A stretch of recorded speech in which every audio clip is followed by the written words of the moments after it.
মোহাম্মদ ইউনূস বলেছেন বৃহস্পতিবার জাতীয় নির্বাচনের দিন, নতুন বাংলাদেশের জন্মদিন। সেই নির্বাচনে অশান্তি এড়ানো গেল না। বোমাবাজি, লাঠিচার্জ থেকে ছাপ্পা ভোটের অভিযোগ কিছুই বাদ যায়নি। মহানন্দের দিন, মহানন্দের দিন। আজকে নতুন বাংলাদেশের জন্মদিন। কাজে আমরা অতীতকে ফেলে, দুঃস্বপ্নকে ফেলে এখন নতুন স্বপ্ন চলে গেলাম। আজকেই সেই দিন, সারা জাতির জন্য আজকে মুক্তির দিন, সেটা আমরা উৎসব পালন করছি।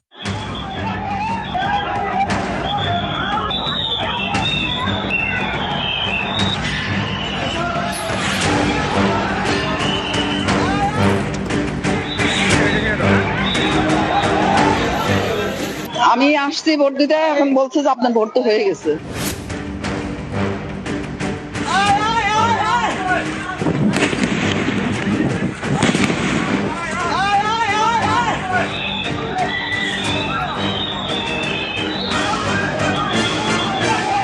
এত আত্মত্যাগের পরে আজকে এই নির্বাচন সকলের অংশগ্রহণের মধ্যে দিয়ে আমাদের প্রত্যাশা, এই নির্বাচন বাংলাদেশের জন্য একটা নতুন অধ্যায় শুরু করবে। 2024 অগাস্ট বাংলাদেশে তখনও ক্ষোভের পাহাড়। ঢাকা ছাড়তে বাধ্য হন শেখ হাসিনা। ভোটে না জিতেই হাতে ক্ষমতা পেয়ে যান মোহাম্মদ ইউনূস। তার নেতৃত্বে বাংলাদেশে চলছিল তদারকি সরকার। এই সরকারের শাসনে লাগাতার সংখ্যালঘু খুন এবং অত্যাচার চলেছে। নৈরাজ্যের বাংলাদেশ দেখেছে বিশ্ব। সেই বাংলাদেশে ভোট। বৃহস্পতিবার বাংলাদেশে প্রত্যেক ভোটারকে দুটি করে ভোট দিতে হয়েছে, একটি জাতীয় নির্বাচনে আর একটি জুলাই সনদের গণভোট। এই জোড়া ভোটের দিন অশান্তি এড়ানো গেল না। একাধিক কেন্দ্রে উত্তেজনা, মুন্সিগঞ্জে ভোট চলাকালীন বোমাবাজি।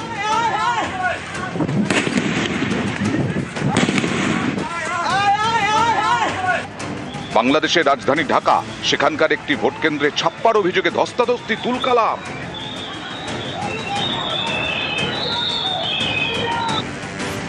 ঢাকা ছাড়াও নানা জায়গায় ছাপ্পার অভিযোগ।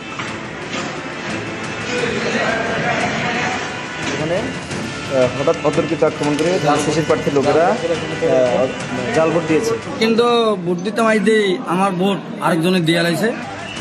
ময়মনসিংহে লাঠি এবং হকি স্টিক হাতে ভোট লুটের অভিযোগ।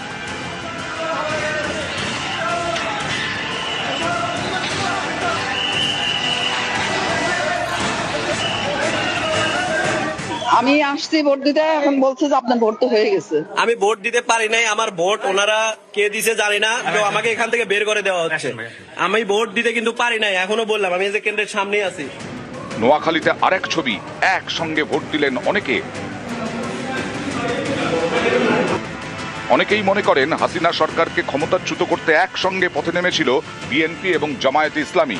এবারের ভোটে তারাই প্রতিদ্বন্দ্বী। ভোটের দিন একাধিক জায়গায় তারা মুখোমুখি সংঘাতে।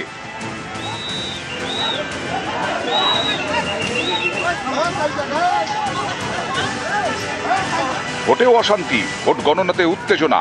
ঢাকা 15 ভোট গণনা কেন্দ্রে 2 ছবি। গণনা চলাকালীন বিএনপির প্রার্থী ঢুকে পড়েন বলে অভিযোগ। এই গণনা কেন্দ্রেই লাঠিচার্জ করে সেনা।